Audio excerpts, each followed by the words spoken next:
Sa isang bansang puno ng ingay ng politika at kontrobersya, sino ang nagsasabi ng totoo? Sino ang nasa panig ng bayan? Welcome to Bayang Pinas, ang news channel na hindi takot maglatag ng katotohanan. Dito, pinag-uusapan natin ang mga isyong may kinalaman sa kinabukasan mo, politika, pamahalaan at ang tunay na kalagayan ng ating bansa. Hindi kami bayad, hindi kami bulag. Sa Bayang Pinas, ang boses ng mamamayan ang tunay na headline. Kaya kung sawang-sawa ka na sa mga baluktot na impormasyon at scripted na kwento, dito ka na.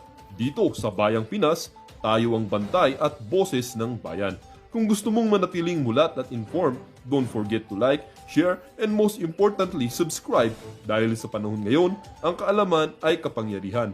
Ito ang Bayang Pinas, balitang totoo, pusong makabayan para sa sambayanang Pilipino. Tara na't alamin ang tunay na balita. Tinetext yan? Congressman na kontraktor. Opo. Sagutin mo ako kasi mapapatunayan ko rin ito. Kung gusto mo sagutin o ayaw mo sagutin, baka makontempt ka. Baka itong iniiwasan ngayon. Ayun. Yun ang mali doon eh.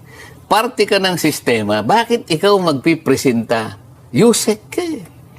Magte-test ka sa mga net pa lang ito dyan ha. Totoo po, binubuo pa lamang yan. Binubuo pa lang, ikaw na ang nag-i-invite sa kanila na maglagay na kayo ng paborito nyong mga project. Para wala doon duplication. Tama ba yun? Akala ko ba ipinagtiwala sa inyo ng pamahalaan, ng katungkulan, kayo ang tumingin sa pangangailangan ng bansa natin kung saan lahat ilalatag ang mga project ng makikinabang buong bansa. Bakit pamimiliin mo yung politiko? Di ba? Pagkatapos, halimbawa, yung ibinulgar ni Representative Toby Chanco. Pag tiningnan mo yung resibo, magsasawa ka ng kakikita, puro saldi ko, 13.8 billion pesos. Babalitaan ko muna kayo. Latest kay Congressman Saltico. Yan. Kasi di ba nagpalit na ng speaker? Okay. Ang palagi ko, ito yung isa sa pinakauna niyang hakbang, si Speaker Faustino D. Boji. Ang isa sa una niyang hakbang bilang bagong speaker, naglabas po siya ng pagbawi sa travel clearance ni Ako Bicol Representative Saltico. At siya po ay inaatasan na bumalik na sa bansa sa loob ng 10 araw. Ang travel clearance ni Saldico, ang nag-approve pa ay si dating Speaker Martin Romualdez. At sinasabi na itong siko ay pumunta ng Amerika at nagpagamot. Pero sa ngayon ay yung petsa nung anong petsa niyan? Ngayon na yan, di ba? Yung kanyang revocation. Ayan, September 8 kahapon. So 10 days mula kahapon, 28. dapat nasa Pilipinas na si Saldico. Dahil marami nga daw po itong dapat nasagutin. Pero batay ho sa mga kumakalat ngayong impormasyon. Anong date niyan? Kahapon? Kahapon po. Opo. September 18 yan po. 19 ba ngayon? 19 po ngayon. Sa mga tweet, ginawa ni Senate President Soto yung usapan namin. Habang kumakain kasi kami, pwede mo naman kung tawagin yung bagong speaker. Na sabihin mo na pauwiin ni si Saldi. Kasi pinag-uusapan namin yung mungkahi ko kasi na direksyon ng pag-iimbestiga. Ayun naman, hindi ko naman kinakaila kahit kanino. Ang gusto ko pag nanguhuli ako, ayoko ng sapsap, ayoko ng butete. Ang gusto ko, sapagkat nakasadlak tayo sa napakalaking problema ng korupsyon na ngayon ay nabuyang-yang talaga. Kailangan yung mismong sistema ang ating targetin. Ngayon, para ngayon ay magawa mo yan, na kinakailangan malalaking isda, mahuli natin. Ay, pumayag naman yung narinig naman ninyo. Sabi ko, kahit na 1 milyong sapsap ang mahuli mo, at maipakulong mo, hindi ako naniniwala na makakagawa yan ng bagay na makapagpapatigil sa napakalaking katiwaliang nagaganap sa ating bansa. Yan po yung pagkatanong nyo kasi kita. Sabi niya kasi, kahit na papano, deterrent. Hindi ka ako deterrent yan dahil puro butete lang yan. Para sino matatakot sa mga butete? Oh, so pumayag din siya. Tama po naman na kailangang malaki. Oho. Gusto, mula dun sa discussion na yun, sabi ni Senate President, habang kumakain kami, Opo, yung nag-break kayo. oo, naintindihan ko naman kanya yung tinutungo ng pagtatanong mo.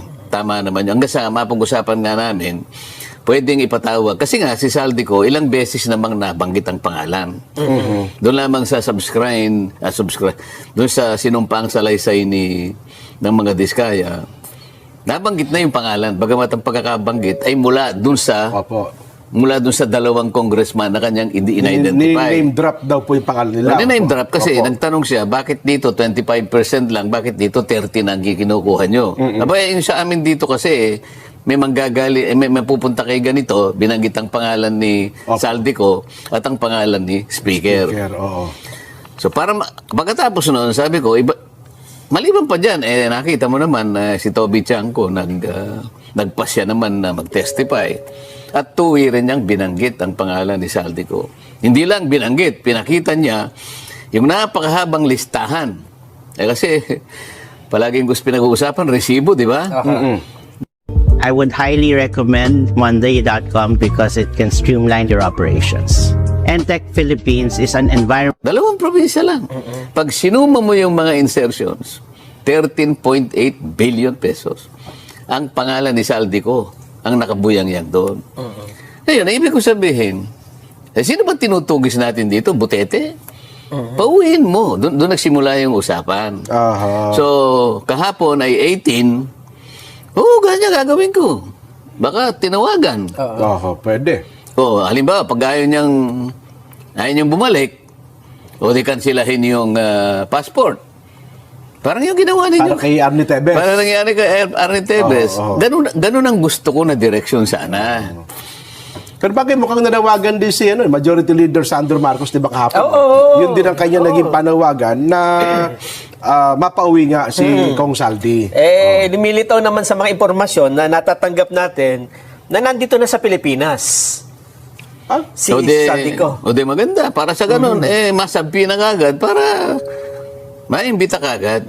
Sa Pilipinas na, baka ibang ko yan. Marami kasi. Atoy ko.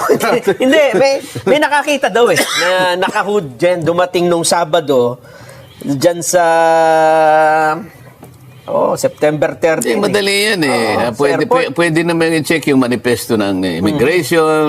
Makikita nyo dyan kung anong aircraft ang kanyang sinakyan.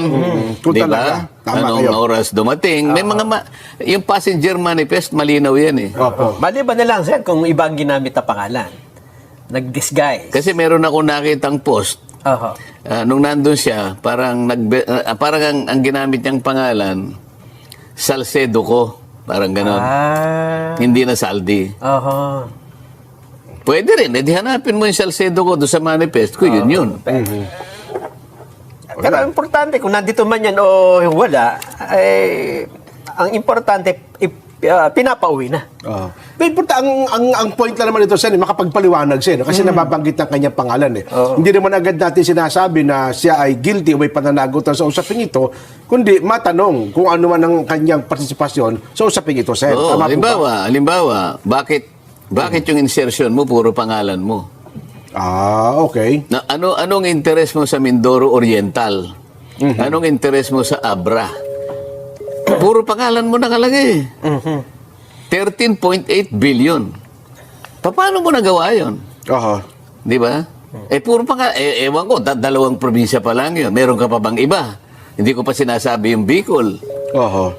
Marami siyang ipaliliwanag. Ngayon, dikit-dikit na noon. Bakit? Paano pinayagan ng DBM yun? Paano pinayagan na... doon pa lamang, paano na-approve yung GAA? Pagkatapos walang gustong magkusa, tinatanong ko yung undersecretary na babae, wala raw siyang kinalamanan. Hindi niya raw kilala kung sino yung mga nag-i-insert dahil hindi naman daw siya parte ng BICAM. Palagay mo, hindi. Di patawag mo yung parte ng BICAM. Yun ang ayaw nilang gawin Di ba? Nagtatakipan. Ewan ko Well, So, Ay, hindi. abangan. May isa pa pala siyang problema dyan, di ba? Ano daw? Yung tinatanong siya ni Congressman Terry Redon. Si DA Secretary Joe Laurel. Out of nowhere, bigla na banggit naman yung pero ayun man ata, isda Sa naman isda ata naman. yun. Oo.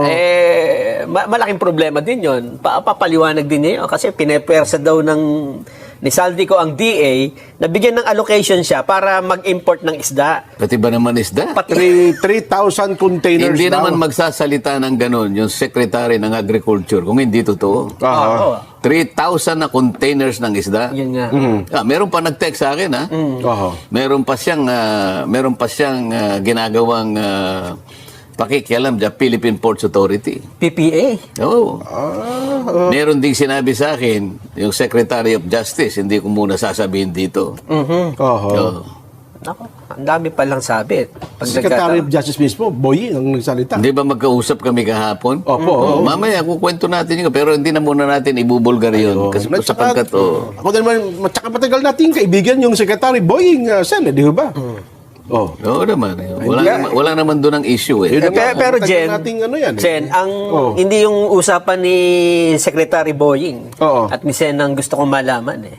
Kundi yung usapan nila, Yan ang iniintay ko. Yan, yung usapan nila yun ang sinabi ko kahapon eh. Oh. ni Yun ang inaabangan ng marami. Alam niyo ba, Sen, tumanggap ako ng 1,000 text Aha. mula sa iba't ibang mga reporter, sa mga kaibigan natin sa Senado, sa Kamara, sa Malacanang. Abangan nyo Oo. sa palatuntunan sa ganang mamamayan. Alam ka naman akong sabihin ko sa inyo, di ba, Hindi, una pa hindi. kayo? Ito na. Oo. Ano ba ang pinag-usapan nyo ni Ma'am Edna? Sen. Ayun. Oo. Tungkol saan? Ang dami kasi. Tungkol saan? So, mamenda pa lang binasabi mo? Yun ang nasa isip ko. Ano ba nasa isip mo? Yun na nga, yun nga rin talaga, kay mamenda. Kasi, Kasi Opo. ang pinag-usapan namin dahil nga, di ba nagtatanim ako ng lettuce, di ba? opo, oo. Lechuga. Lechugas, opo, oo.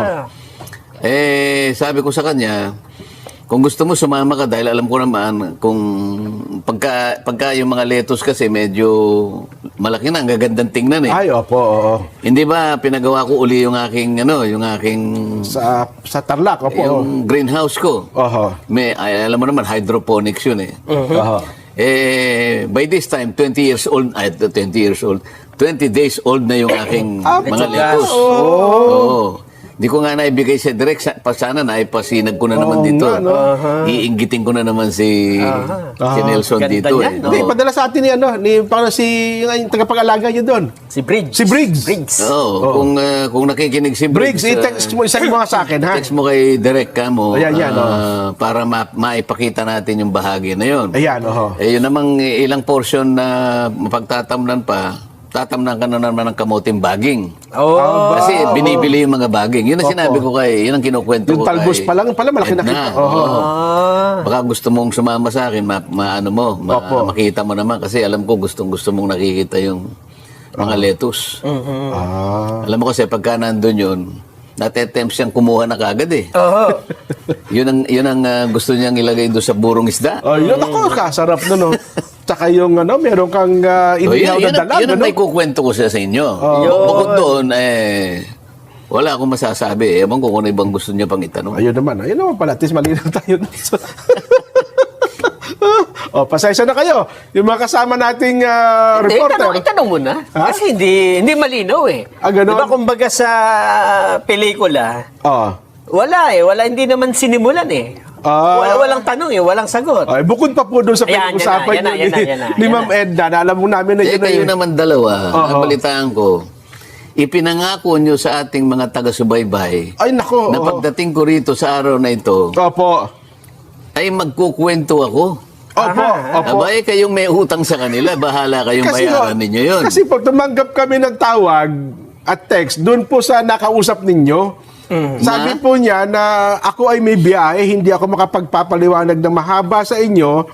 Ibinilin ko ngayon kay Sen Dante, siya na ang magpaliwanag sa palatuntunang Saganang Mamamayan. Sinabi pa po Oo. nanonood siya. Ipaliwanag niya sa Saganang Mamamayan para detalyado ang aming napag-usapan. Halos isang Sabi oras. niya. Opo. Yun ang- Pero pinutol ninyo. Meron siyang sinabi, kung gusto mo kanyang ikwento. Yan ang sinabi niya. Kung ayaw ko, ano magagawa ninyo? Ayun, yun lang po. Sayang. Ay, nako. Sabi Diba? ng mga nanonood sa atin, ano ba? Sasabihin niyo, di baka naman ho po pwedeng ano lang, yung mga patikim lang na pwede namang on air. Naliligan mo muna on the record. yung hindi Opo. naintindihan yung pinag-uusapan natin. Ang atin pong binabanggit, Para diretso. bukod Kasi po doon sa napag-usapan nyo sa lettuce, tungkol po yung Ma'am Edna, meron pa pong isang mahalagang tao na bumisita mismo Pakita natin. sa inyo pong opisina at nagpa-picture pa po. Sino ba yan? Tingnan Ang natin. amin pong tinutukoy Nasaan? ay ang Vice President BP Inday Sarap. Pakita nyo nga yung larawan, direct. Kahapon ba yan? O other day? Hindi, kahapon to. Tama. Oo. Yung larawan, direct. Baka sabihin buffering daw. Baka next year daw po may palabas. Yan ang problema ni Direk. Yan ang problema. Kaya sabi ko, nasisipayo si Direk eh. Kaya pala salita mo kanina. Nasisipayo. Nasisipayo. Ayan! Ayun, kita nyo. Picture to eh. Sabi ko sa inyo. Hindi niyo ba titingnan yung background ng opisina ko?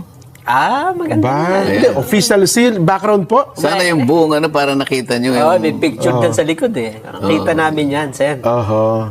May chest ba tayo dyan? Hindi, nakita mo yung sa likuran mismo namin, nakikita mo si Genghis Khan na yun. Si Genghis Khan ba yan?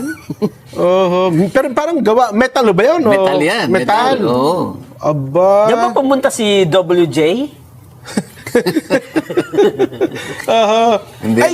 Hindi alam ni WJ yan.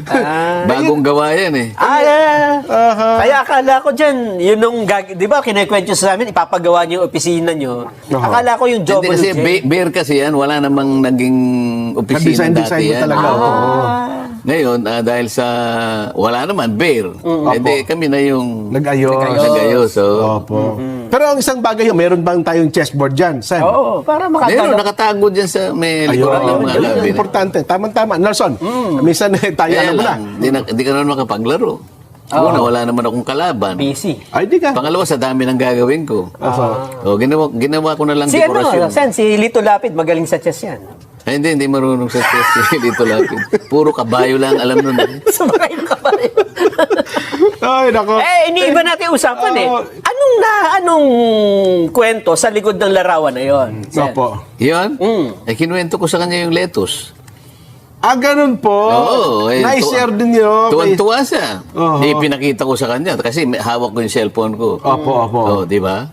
Ganun lang. So, plano din po nila magpatanim ng maraming leto sa Davao. Kaya, halimbawa, sa iba't ibang... Meron din silang tanim kasi maganda yung kanila. Hindi na hydroponics kasi yung klima maganda eh. Opo, Dito sa atin, kailangan hydroponics. Kasi yung Kailangan tubig, meron kang greenhouse. Opo. Dahil mainit tayo eh. Tama po, tama. Hindi siya mabubuhay, mamamatay sa kagad. Hindi siya lalaki ng ganun.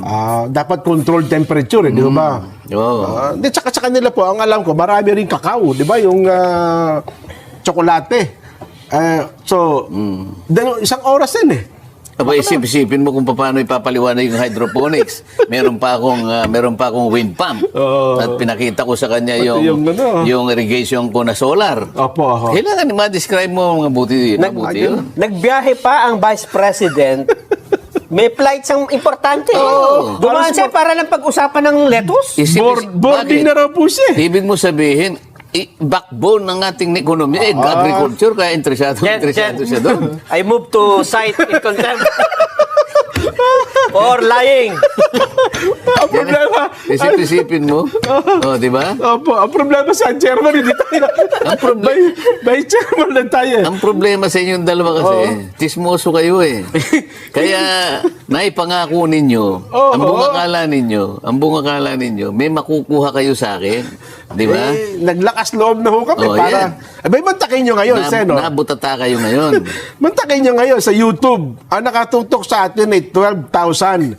Yung 12,000 na yan, siguro sa isang unit gadget, ay pinakamababa yan, 3 hanggang 5. Kaya nga, ibabas kayong lahat ng mga yan. Sa Facebook po, ganun din. Iba pa yung mga nanonood sa kanilang mga television screen at saka yung mga na bumibiyahe sa kanilang mga sasakyan, nanonood, nakikinig din po. I-concept na natin kasi. Wala tayong forum eh.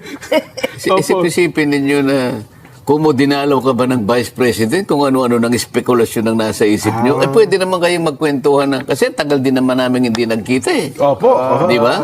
Oho. Magmula nung huli kaming magkita sa Pilipinas, halimbawa sa Digos, alam ko pinakahuli yung birthday niya sa The Hague, di ba? Sinabi ko naman siya, nagpunta ako doon. Nagpunta kayo doon, oho. Yun ang pinakahuli. Yun ang pinakahuli. So, napatagal dahil, siyempre, sa haba ng hindi kami nagkita, so maraming So- kwento-kwento lang. So, sukdo lang, umabot po yung boarding time niya. Sabi niya, meron lang ako anyang flight ngayon. Papasok ako sa opisina ni Senador Marcoleta. Paglabas, sabi niya, ikukwento ko sa inyo ang aming napag-usapan. Nung lumabas? Nung lumabas, sabi niya, ako, boarding time na namin. Boarding time na. Pagka Ang dami nagpaliwanag pa. palang sumunod sa kanya. Hindi ko naman nakita. Nasa loob ako. Pakarami po. Nagkaipit-ipit nga sila dyan eh. Oho. Tapos habang sa ini-interview na may Ann Corbera, yung mga reporter po ng Senado, sabi niya, Nakita mo nakasunod si Senator Bato? Opo, Pero opo. hindi siya nakapasok sa loob. Kayo nga lang daw po talagang nag-usap eh. Oh. Importante talaga yung mga letos. Sabihin ko sa inyo. Doon nakasalalay ang ekonomiya ng ating bansa. The Philippines is an agricultural economy. Oho. Huwag ninyong mamaliitin yung importansya ng pagtatanim. Di ba? Opo. Naikwento ko sa kanya yung kamuting baging. Oho. Kung gaano ang kinikita ko riyan. Sa talbos pa lang pala, wala pa yung laman, ano? Talbos pa lang yun kasi yung talbos na yun, pag nag-gather mo yan, ibebenta ko yun. Opo, oho. At marami ang magtatanim doon. Tertale. Naku Oo, naman. per tali yun. Baka sir, pagka tinanong si Vice, iba isagot niya, hindi kamoting baging at lettuce. Ang Pinag-usapan ninyo. sasabihin niya. Opo. Oo, hindi naman yung makakalimutan yung invento namin at puro baging na lang ang pinag-uusapan. Hindi ba? Hindi kasi ang linaw ng pagkakapaliwanag niya, di ba? Boarding time na kami. Oo. Kapag ka nagpaliwanag pa ako sa inyo, mahuhuli ako, hindi, kinakailangan ko, parang sulu ata pupuntahan niya, no? Ganon. Oo. Pinakamabutian niya, manood kayo sa palatuntunang sa ganang mamamayan, alas 4:30 hanggang alas 6 ng hapon, Biyernes, Oo. doon ipaliliwanag ni Sang dati ang napag-usapan namin. Oh, tama, di ba? Opo. Hindi pa nyo nasakyan, sinabi na nga niyang boarding time ko. Oho. Ang gusto lang niya sabihin, ayaw ko kayong kausap. Di pa niyo nakuha yun? Ngayon na po Ayaw ko namin kayong kausap kahit sino sa inyo. Pasensya nyo na ako. Ganun lang ibig na sabihin nun. Sige po. At Oo. dahil dyan, mga kababayan, tayo po'y magparami na ng lettuce, Yan. kamoting baging, at yan po ang magsasalba sa atin pong kabuhayan. Yan. Oho. Diba? Ang ating agrikultura ay susi sa mahirap na kalagayan Ganun din ng ang ating sinabi ko bansa. kanina dahil kausap ko yung representative ng Taiwan Economic and Cultural Office. Opo. Pinaintindi ko sa kanya, sabi ko, total maganda yung relasyon ng ating dalawang bansa. Opo. Alam mo talaga, ang problema ng aming bansa ay yung agriculture at saka yung energy.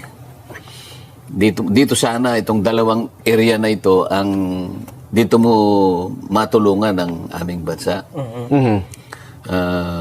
Naipaliwanag niya na isa sa program nila, every year sabi niya merong 50 na young farmers ang tinetrain namin sa Taiwan. Taiwan, oo. Alam namin yun, sabi ko. Pero kaya ang gusto ko, yung sistema ng agriculture ang mabigyan muna ng pansin. Kahit gaano pa ang training na ibibigay natin, pagbalik nila, yung kalunos-lunos na kalagayan ng aming agricultural system, yung pa rin ang makikita niya eh. So yung napag-aralan niya, hindi may-apply dito eh. Okay. Pero kung halimbawa from subsistence farming, alam niya, naintindihan yung subsistence. Subsistence farming? Opo. Subsistence farming, ang ibig sabihin nun, tayo yung nagsasaka Oo. para sa ikabubuhay lang ng pamilya natin. Kinakailangan magsaka ka, hindi lang sa pambuhay mo sa pamilya, kundi makatulong ka sa ekonomiya ng bansa mo, makapag-export ang bansa mo. Paano mag-export? Sa ilang kulang na eh. Yun ang subsistence farming. Opo. So, anong magiging katuturan ng tinrain mo siya? Tinrain mo siya sa isang makabagong farming. Alam mo pagkakaiba? Mayaman ang kanilang mga farmers. Yun ang makikita ng mga batang Pilipino. Pagbalik nila, yung kalunuls-nuls na kalagayan pa rin ng pagsasaka makikita nila. Masisipayo na naman sila. Naintindihan ko, sabi niya. So, dapat ganito ang gawin, ganito, ganyan. Meron silang mga sa atin, cooperative ang ibig sabihin. Pagkatapos yung energy, ganito ang gawin natin. So, alam mo, kahit na wala kaming session, ako, nakikipag-usap ako sa mga ambassador, sa mga representatives ng iba't ibang bansa. Ipakilala natin kung saan tayo mahina, magpatulong tayo.